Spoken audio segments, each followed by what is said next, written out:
नमस्कार, आप देख रहे हैं सत्ता की परख। लोकसभा चुनाव में जुबानी जंग जारी है। चुनाव धीरे धीरे गाय भैंस, मुस्लिम लीग, पाकिस्तान, मुसलमान और राम मंदिर के बीच सिमटता जा रहा है।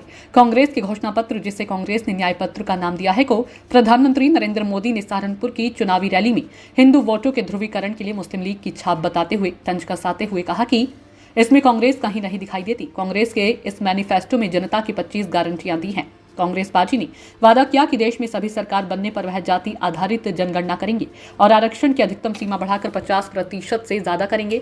लेकिन प्रधानमंत्री सहित भाजपा के तमाम नेता अपनी चुनावी सभाओं में लगातार इसे मुस्लिम लीग की छाप वाला घोषणा पत्र बता रहे हैं। कांग्रेस ने नरेंद्र मोदी और अमित शाह की शिकायत चुनाव आयोग से की है, तो वहीं कांग्रेस अध्यक्ष मल्लिकार्जुन खड़गे ने प्रधानमंत्री पर कड़ा पलटवार भी किया। ऐसे ही यूपी के सीएम योगी आदित्यनाथ अपनी डबल इंजन की सरकार के विकास कार्यों को जनता के बीच बताने में हिचकिचाते नजर आते हैं। अपनी हर चुनावी सभाओं में बुलडोजर, मुसलमान और गाय के नाम पर वोट मांगते हुए दिखाई पड़ते हैं।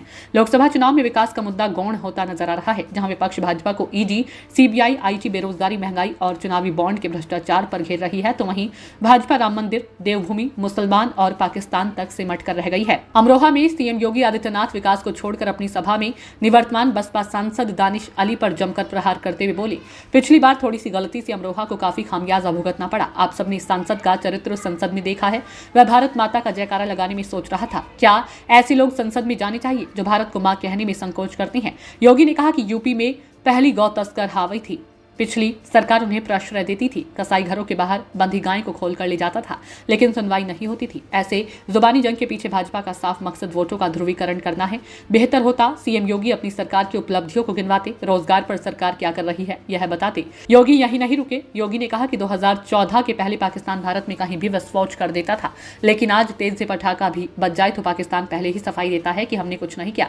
दुश्मन को पता है कि भारत की तरफ टेढ़ी नजर से देखेंगे तो वह मांद में घुसकर एयर स्ट्राइक से जवाब देना जानता है। यह वह भारत नहीं है जो विस्फोट और आतंकी घटनाओं पर चुप हो जाता था। पिछले साल वाशिंगटन डीसी स्थित अनुसंधान समूह, जो कि भारत में मुसलमानों और अन्य अल्पसंख्यकों के खिलाफ घृणा अपराधों और भड़काऊ भाषण पर नजर रखता है, कि रिपोर्ट के अनुसार मुसलमानों के खिलाफ सबसे अधिक नफरत भरे भाषण की घटनाओं के पीछे भारतीय प्रधानमंत्री नरेंद्र मोदी की सत्तारूढ़ पार्टी के नेता शामिल रहे हैं। रिपोर्ट के अनुसार मुसलमानों को निशाना बनाने वाली घृणा भाषण सभाओं की 255 घटनाओं में से लगभग 80% भारतीय जनता पार्टी शासित राज्यों और केंद्र शासित प्रदेशों में हुई। मोदी की सत्ता में आने के बाद से भारत में मुस्लिम विरोधी भाषण की बढ़ती प्रवृत्ति देखी गई है। रिपोर्ट में पाया गया है कि इस साल दर्ज की गई आधी से अधिक घटनाएं सत्तारूढ़ भाजपा और सहयोगी संगठनों के द्वारा रची गई है, लेकिन भाजपा इस रिपोर्ट को सिरे से नकारती है। सियासी जानकारों का मानना है कि लोकसभा चुनावों में 400 पार का भाजपा का नारा साकार होता नजर नहीं आ रहा है। भाजपा उम्मीदवारों के विरोध के बावजूद अभी तक सभी सीटों पर उम्मीदवार घोषित नहीं हुए हैं।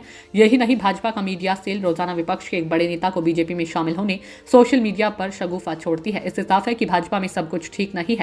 प्रधानमंत्री की चुनावी सभाओं में अपने संकल्प पत्र पर कोई बात नहीं होती, लेकिन कांग्रेस के न्याय पत्र पर टिप्पणी करना दर्शाता है कि कहीं न कहीं वो कांग्रेस से भय महसूस करते हैं। प्रथम चरण के चुनावों के बाद ये जुबानी जंग में और धार आएगी। संभव है कि ये जंग अपने निचले स्तर तक ना पहुंच जाए। सत्ता की परख के लिए अवधेश कुमार सिंह की रिपोर्ट।